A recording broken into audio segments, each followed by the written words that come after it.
بر خاتم انبیا محمد صلوات.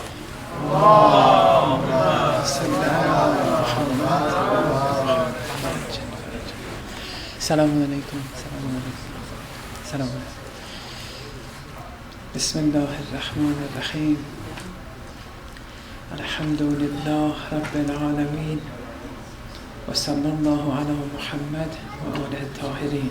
اللهم صل على محمد و آل محمد وعجل. So continuing from last night's theme, the question was Adam alayhi salam created before Hawa, Eve alayhi salam? And according to the verse of the Quran, according to the traditions, explicit traditions of the Ahlul Bayt, that is the case, that Prophet Adam alayhi salam was created before Eve alayhi salam. But the reason why he was created before Eve wasn't because he was male, or it wasn't because of the fact that male are superior to females. That's not the case. In this case, it was because he was a hujjah, and the hujjah has the first created being, human person on earth, has to be a hujjah, not the second created being. Because if the second created being is a hujjah and not the first would remain hujjatless. Hujjat means a proof. When they say hujjatul Islam, that person is a proof for Islam. He's a proof now. If you want to know what Islam is, this is your proof. Learn it from him or her or whatever. Although today it's more of a formality they call it. They even call me hujjatul Islam, but I'm nowhere near a proof for Islam, no. People like me who come on the pulpit, it's out of necessity that we come on the pulpit and speak to you. Because if we didn't come, then no one would come and speak in English for you. So that's kind of, we're forced into it.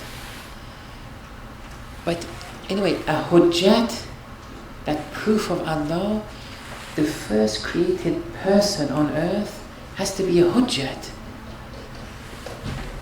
Not the second. The second too, but not the second when the first isn't a hujjat. Because that would mean there's someone on earth and there's no hujjat for him or her. And that's not on a par with Allah's wisdom. Now the question is that, is it possible?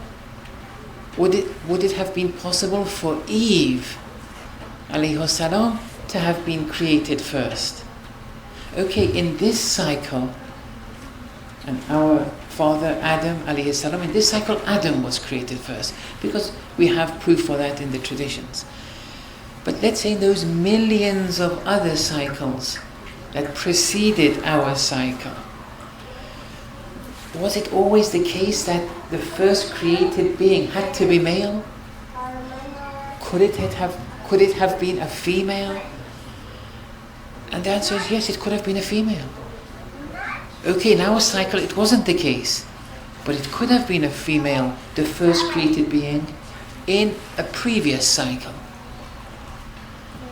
And that created being, that first created being, could have been a female, and she could have been a hujjat, a proof of Allah. And therefore, if the second was, let's say, her husband, she could have been a hujjat for her husband. She may have not been a prophet, but she could have been a hujjat. And then their children could have been prophets. It's possible in previous. For example, it could have been someone like Lady Maryam alayhi salam, who was definitely a hujjat. Then her child was Nabi Isa alayhi salam. So that's possible. But for our cycle, that wasn't the case historically. But the fact that a woman can be a hujjat, a proof of Allah, and the source of guidance, and the model for humanity, that's a definite, of course they can. And that's explicit in the Holy Quran. With 2 or 3 women, the Quran explicitly says these are models for all believers, male or female. One is Lady Maryam alayhi salam, the other is Pharaoh's wife, Asiya. And the Quran says, ضَرَبَ اللَّهُ مَثَلًا لِلَّذِينَ آمَنُوا إِمْرَأَةَ فِرْعَوْنَ. That the wife of Fir'aun, Allah has given as a model, an example for the believers. لِلَّذِينَ آمَنُوا. آمَنُوا including male and female. Didn't say لِلَّاتِ آمَنُ, only for the believing women, for example. So it's possible, but for this cycle it didn't happen. For previous cycles it could have happened, because a woman can be a hujjah.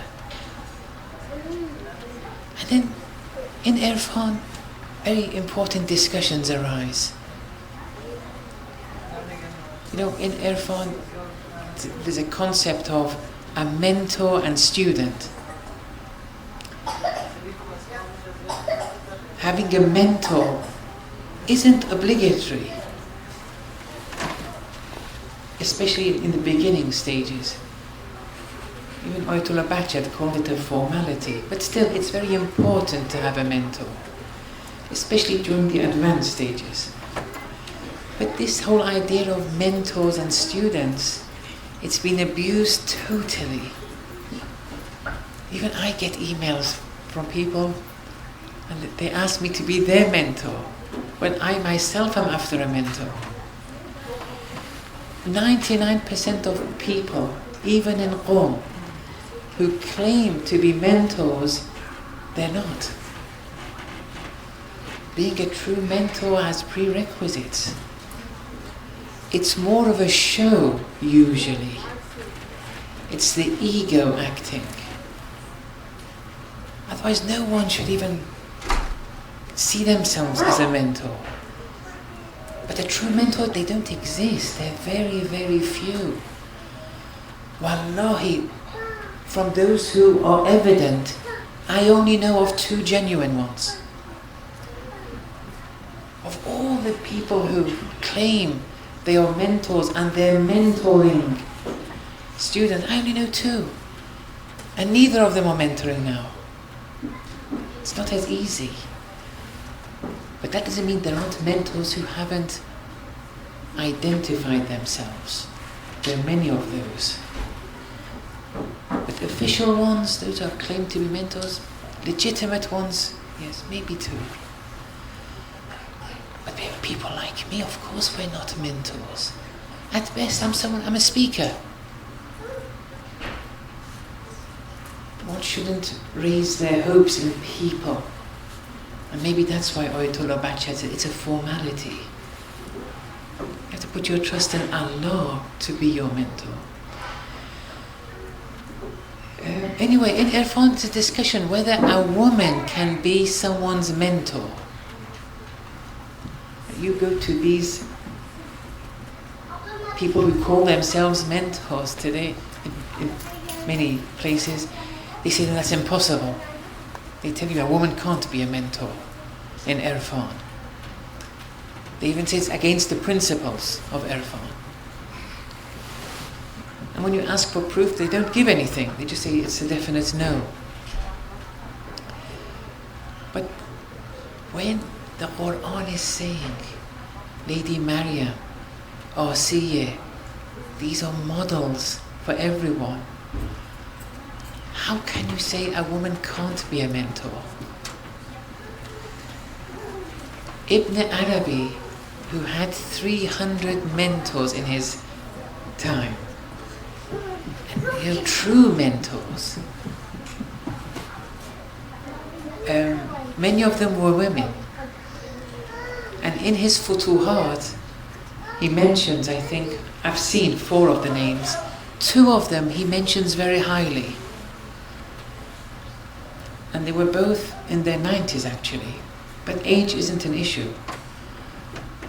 But yes, when he was explaining how each one granted so much benefit in his suluk, Ibn Arabi is important. People like Imam Khomeini realized who Ibn Arabi was. But when someone has only studied 5 or 10 years in the Hawza, and they go on the pulpit and speak against Ibn Arabi, please don't even listen to these kind of people. Don't get angry with them, but don't listen to them. When students of the Hawza, who have only studied a few years, and they give themselves the right to speak about people like Ibn Arabi, who true scholars like Imam Khomeini have lauded greatly, those scholars always have respect for them, but write their names on a piece of paper so you never forget, and don't take them too seriously. Just that superficial respect. Because if, God forbid, the wrong thoughts enter you or become incorporated within you, I've seen it in the Hawza. For the first 2 or 3 years, the brother had teachers who gave them the wrong impression about certain individuals, certain scholars. Even 10 years later, the way they were shaped in the first 2 years, they never returned. If I were to say this is poison that is given to these students, it's I'm still looking at it very lightly. It's much more severe than poison.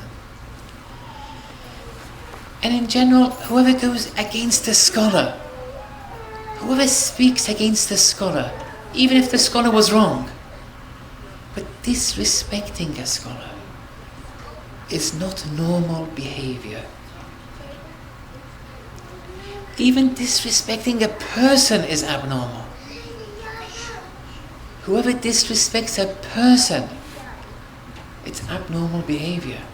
Even if that person did something wrong, and you can do amr ma'roof, nahi, but disrespecting them, that's abnormal. Even disrespecting a non-Muslim is wrong. Anyway, where were we? Yes. So, yes, women can be hujjah, and in Irfan, Ibn Arabi also, many of his mentors were female. So that's not an issue. So maybe in previous cycles, the first created being was a female. It's possible. It's not impossible. We don't have evidence for it, but it's possible. But for our cycle, no, Adam was created first. In relation to to Lady Maryam, alayhi salam, in chapter 3, verse 42, وَإِذْ قَالَتِ الْمَلَائِكَةُ يَا مَرْيَمُ إِنَّ اللَّهَ اسْتَفَاكِ وَطَهَّرَكِ وَاسْتَفَاكِ عَلَى نِسَاءِ الْعَالَمِينَ. Recall when the angel said, O Maryam, verily Allah has chosen you, and then purified you, and then it ends, and chose you above all the women of the world. Chose you over the women of all worlds. This is a high status. Some scholars say that was for that time. But, right now, Lady Fatima is higher. First of all, before I continue this, another disease which exists is that, a spiritual disease, is that we try to see which of the imams were better than the other. which of the prophets, particular, were higher than the other? Which imam was higher than the other? That's just mere curiosity. It's nothing to do with us who was higher than the other. You just practice what they're teaching. 2%. The rest, okay, forget the rest. Just practice 2% of what the imams are saying. Inshallah, in the hereafter they'll tell you who was higher. But that kind of knowledge is not benefiting anyone. Actually, it leads to complacency. These kind of questions, when they come to me, I never reply. It doesn't benefit the person. Actually, I know if I reply, it will fuel their ego. It's a sad state of affairs. Try to avoid this kind of thing. Anyway, some scholars said no, Allah chose Maryam alayhi salam over the women of all worlds. That was at that time. But now, right now, we have Lady Fatima. Lady Fatima is higher. And that was for then, now it's for now. That's not a very strong argument. Because when it says alal alameen, it's used in the absolute sense, in all the worlds, be it even in the past cycles. This is incredible. Even the previous cycles, even in today's cycle, and alal alameen, even future cycles. Maryam was chosen over the women of all worlds. So that kind of argument isn't strong enough. Allama Tabatabai has said in Al-Mizan that look, in the same verse, it said that Allah has chosen twice. First he says that Allah has chosen, in the absolute sense, He's chosen Maryam, like He's chosen other infallibles. And they're all equal, the infallibles. As an infallible, they're equal. Infallibility also has degrees, but she's also an infallible. She's chosen. But the second choosing has been stipulated. It says, Allah chose you, period. Allah purified you, finished. That's in the absolute sense. Allah's chosen others as infallibles and purified others. But then it says, and Allah has chosen you over the women of all worlds. Allah says this is a specific choosing now. Because it's stipulated. And this choosing is a stipulated, specific choosing which no other woman had. Not necessarily that she was higher than all the women that were in all the alameen. But she had something that no other woman had in all the alams. Past, present and future. What was that? The immaculate birth, the virgin birth. No one had that. She was chosen for that.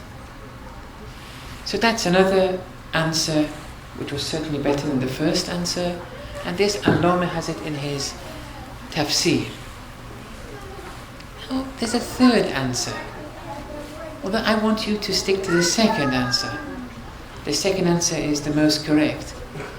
But the third answer has value, but it's not more correct than the second. But it has value. And that's this, that the verse says, وَإِذْ قَالَتِ الْمَلَائِكَةُ. The verse is quoting what the angels have said. Not what Allah has said directly. Recall when the angels said. So this is now an understanding of the angels. You see, angels, they are ma'soom. And therefore they're not blameworthy. They're not culpable. They're not guilty of anything they do or say. They don't deserve blame. as a result of their infallibility. However, so they're not, as the Arabs say, they're not muqassir, okay, blameworthy, they don't deserve blame. They're angels, they're ma'soom. However, angels, they are qasir. They do have shortcomings. They do have deficiency. It is possible to be a ma'soom but still be limited and have shortcomings. And this is the case with the ismat of the angels. Angels are they're not muqassir, but they do have qusur. Now, you may be a bit shocked by that, but don't panic. The Quran explicitly has this. In the story in Surah Al-Baqarah, when Allah said, I want to assign a Khalifa, the angels spoke out. Oh, thank you very much. Sorry. صلوا على محمد وآل محمد.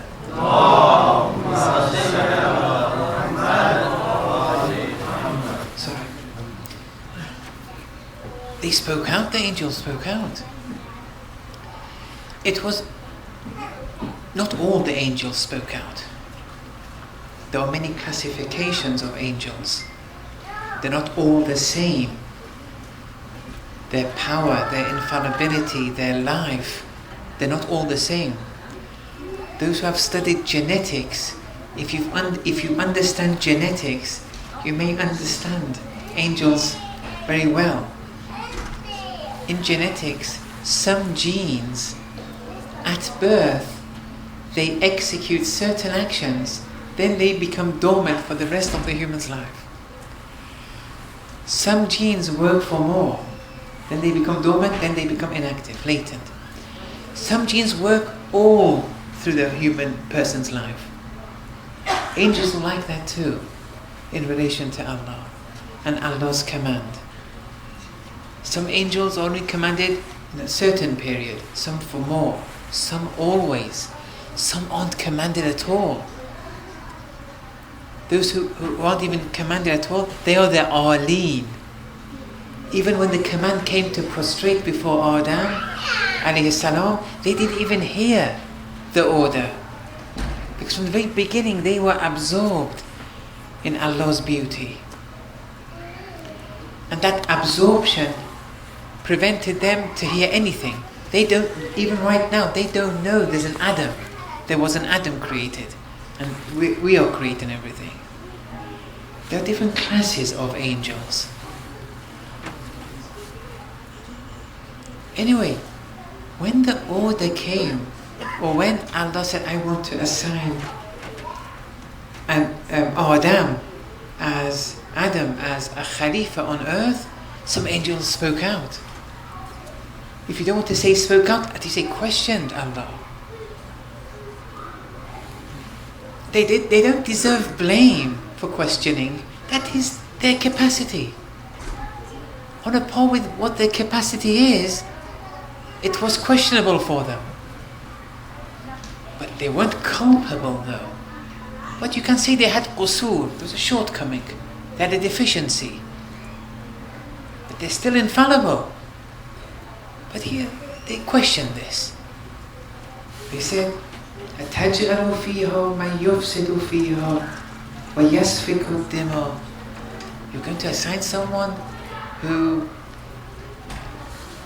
will bring about corruption on earth, will spill blood on earth.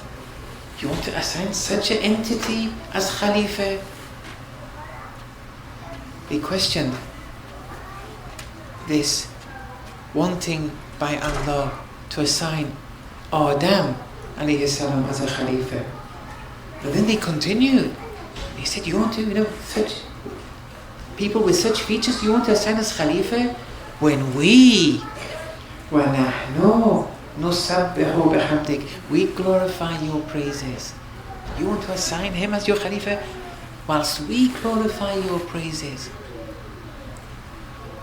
وَنُقَدِّسْ لَكَ, and we sanctify you. And you want to assign Adam? Then how did Allah reply? He said, قَالَ إِنِّي أَعْلَمُ مَا لَا تَعْلَمُونَ. I know things that you don't know. See, that's the qusur, that's the shortcoming. They were ma'soom, the angels. Not necessarily the same type of ma'soom that the imams and the prophets are, but they were ma'soom. But they still had shortcomings. This is one explicit answer. One specific, very clearly the Quran is showing this. From this verse, the Urafa, Ibn Fanari in his book on Irfan, he brought 18 shortcomings in these two sentences that the angels had. 18. They had 18 shortcomings. They extracted it from this verse. And it's very good if we go through them, it's good. Although I didn't want to go through them right now, because that takes 1 or 2 lectures, and each one is very important ethically, in a mystical sense. We can benefit. They're all protocols of action for me and you to act by. But the fact is that they had qusur, they had shortcomings. Allah corrected them. I know things you don't know. I am Allah, you don't know. Now, going back to that verse, the angel said that Lady Maryam was chosen over the women of all worlds. Could this be an application of a shortcoming of the angels? And that the sentence, this is how they understood it, but it is not correct? And some people have taken this route. But the answer is that no, here it is correct. And what the angel said, it all is correct because Allah didn't correct them like Allah corrected the angels in the previous verse. If this statement from the angels was incorrect or not complete, Allah would have completed it. Their statement in relation to Adam being Khalifa wasn't complete. It was haqq, wasn't complete though. Allah completed it. Here there was no need, so we take it as rest. Lady Maryam was chosen over all the women of all the Alameen. But as Al-Nama said, in that sense, the virgin birth. But this is a principle to always take in mind in the Quran. In the story of Fir'aun, this principle is extremely important. And inshallah we'll come to that story at its time, but it's good to note this principle so when we come to that story we can digest it better. Okay. So, based on what we said last night, Adam alayhi salam then was the first manifestation of that nafsun wahida, and from the same essence, the same truth, the same substance, his mate, his spouse, Hawa, Eve alayhi salam, was created. The question as to whether when Adam was created, were there any other people when Adam was created? There were certainly cycles before and people before. Either they became extinct, or you have to say yes, they did exist. Some people from the previous cycle remained. The fact that people from preceding cycles remained, does it go against any definitive principles? Not necessarily. And that we have to come at its right time. But most probably they became extinct though, and then Adam was created. But even were they to have remained, some of them, from previous cycles, it doesn't necessarily go against any definitive principles of the religion. And we do have traditions which show this. Okay, that's another issue, we'll come to that later inshallah. But the next question now is, all us people today, or are we traced back to that one mother and father, Adam and Eve?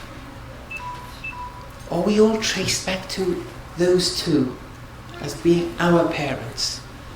So everyone who is today, let's say the 7 billion people, they are all, every one of them are traced back to Adam and Eve who started our cycle. This is the next question. In the Quran, in the same verse, وَبَثَّ مِنْهُمَا, then Allah disseminated, spread from those two رِجَالًا كَثِيرًا وَنِسَاءً. Disseminated from those two numerous men and women. Maybe you've all heard the perspective that yes, everyone today emanates from Adam and Eve. And that is a common perspective. Allama Tabatabai, I think he ends with that perspective. Ayatollah Jawadi Amali, he supports that perspective. So it is the common understanding. However, students of Ayatollah Hassan Zada Amali, students of him, have attributed that Ayatollah Hassan Zada Amali had a different perspective. But since today it's easy to research through the works of the scholars because they're all on CDs and you can easily find all their works very easily, you can search and everything. In the very humble research I did in Ayatollah Hassan Zade's works, there's nothing that I've seen from him himself.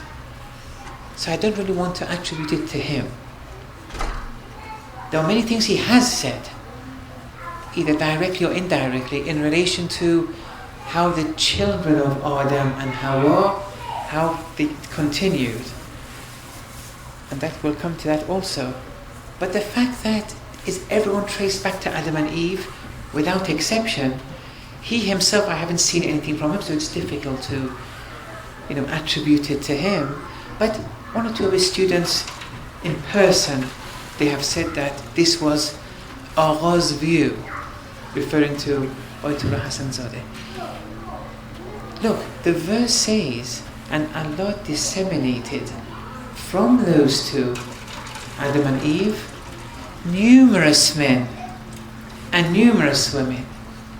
It doesn't say وَبَثَّ مِنْهُمَا جَمِيعَ النَّاسِ.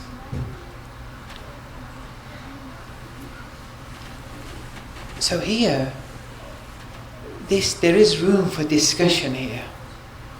And I want to go through some of the proofs of those who believe that everyone is traced back to Adam and Eve, and let's see how they stand. First of all, in relation to what does history say as to when Adam and Eve, which period of time were they residing in? That's very difficult to say. And maybe no one could say definitively, but historical reports, and Allama Tabatabai has referred to these, but mainly as historical reports. They're not definitive. History is not a definitive science. But historical reports show that between 7 to 10,000 years ago, there was Adam and there was Eve. As we said before, there were many cycles of people before that. If you see fossils of 2 million years ago, yes, because we're saying since pre-eternity there were people. But we're speaking of Adam and Eve now. They're saying roughly 7 to 10,000 years ago. And Adam was the first in the cycle. Eve was created from the same substance that Adam was created. And then they had children, and it grew and grew until today we have 7 billion people. After, let's say, 7 to 10,000 years, we have now 7 billion people. Then Allama Tabatabai, he demonstrates a very interesting experiment. He says that this is not deductive, it's not Burhani, but it's an empirical experiment, and it shows that 7 to 10,000 years ago isn't, I think he says 7. He says 7,000 years ago. He says it's not that off. And he says, look, if we imagine two people who have this many children, and then their children have children, and their children have children, this continues, and then we delete a certain number because of earthquakes, disasters, diseases, and so on and so forth, we do come to such a figure. He shows that in a very nice way in Al-Mizan. But that's not Burhan, that's not deduction, that's not proof. But it's on a par with what historians say. The question though is, and the different races that we see today, white people, black people, red people, yellow people, whatever color people that we have all these emanated from one man and woman?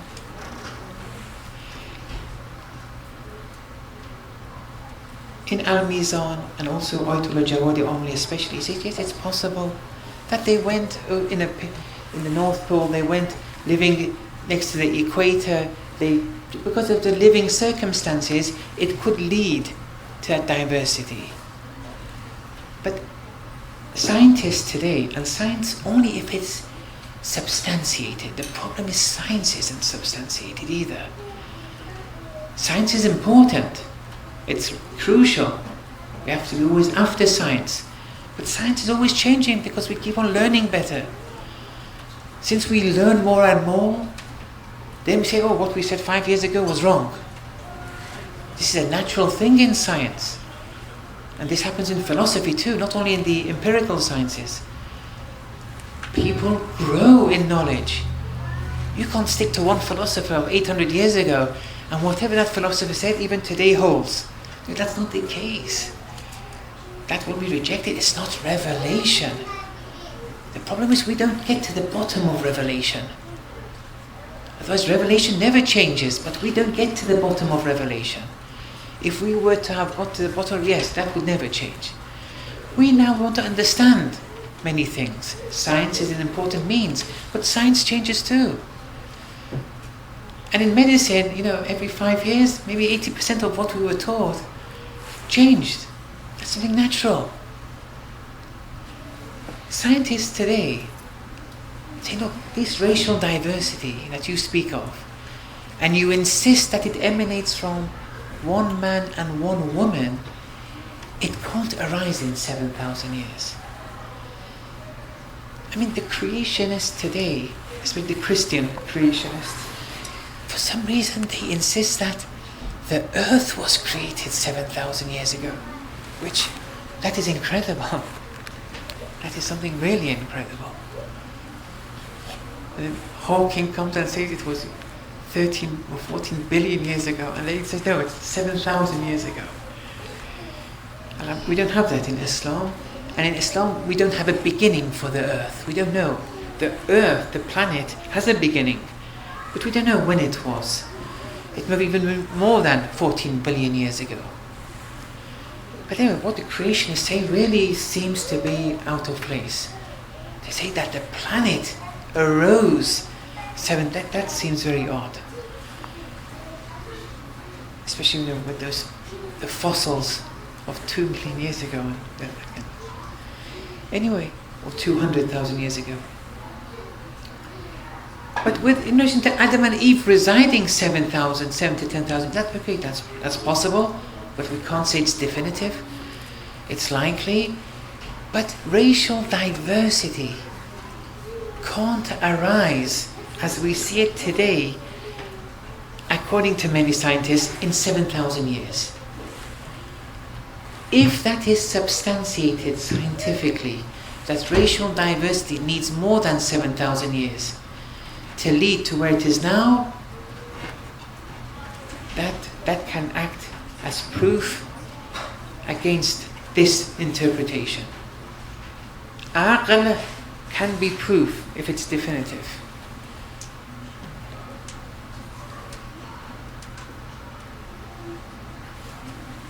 So that's one issue. And that's why many scholars have said that there wasn't just one Adam and Eve. There were many Adam and Eves. Inshallah, what they say will continue tomorrow, inshallah. Wa sallallahu ala Muhammad wa ala alihi.